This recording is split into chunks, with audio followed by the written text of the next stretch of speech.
if I try to relate the question on technology development into this discussion on, I guess, human capital, one of the things that you'll observe in terms of, I would argue, countries or cities that have been able to produce, let's call it technology hubs. Silicon Valley, Tel Aviv, certain cities in India, Berlin.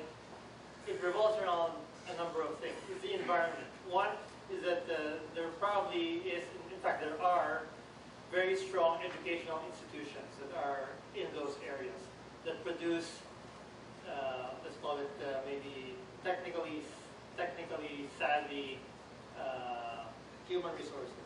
Number one. Number two, the issue of availability of capital.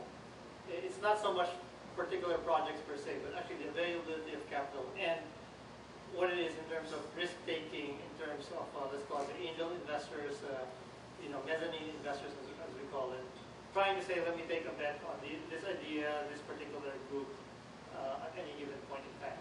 Even that is beginning to develop in our country, but it's a very, very young and small in terms of volume.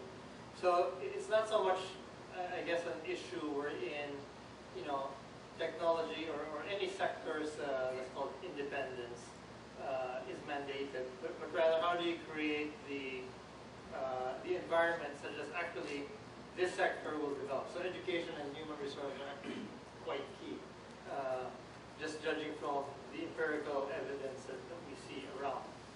And maybe I'll shift to the other question on ASEAN and ASEAN competitiveness. How are we moving forward with that? I think the main comment to make is that as we try to actually look at the financial sector integration, and obviously my job is to figure out how we in the capital market will integrate or be obliterated by this thing called ASEAN economic cooperation, right?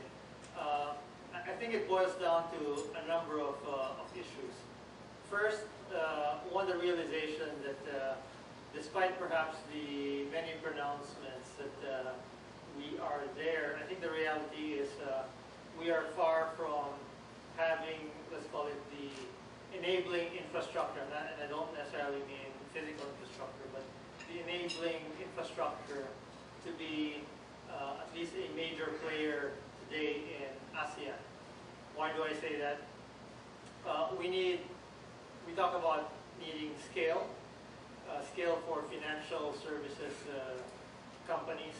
We talk about essentially presence and creating demand. And I think these are the types of issues that we need to be focused on.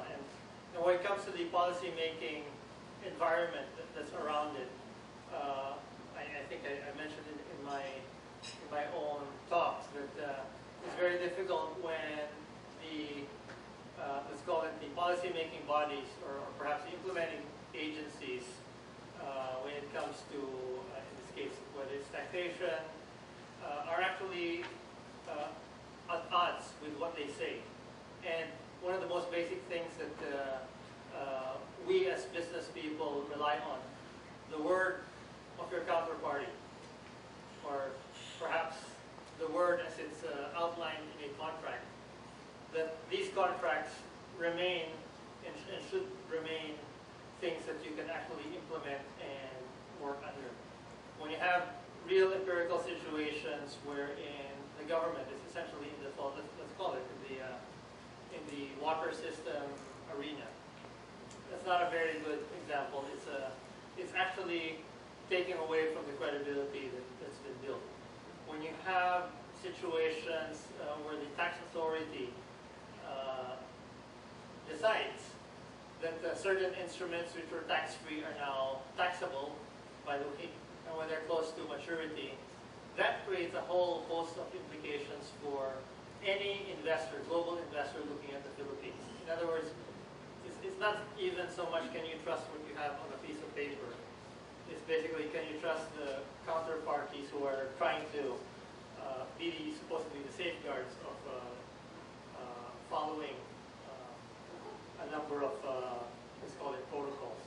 So this is extremely important. important. And as we look at ASEAN in particular, our job, and I say our job collectively, is that we need to move this environment of being consistent with policy, being consistent with what we can do, and also trying to do within the confines perhaps of our limited resources, create firms that can be at least ASEAN competitive.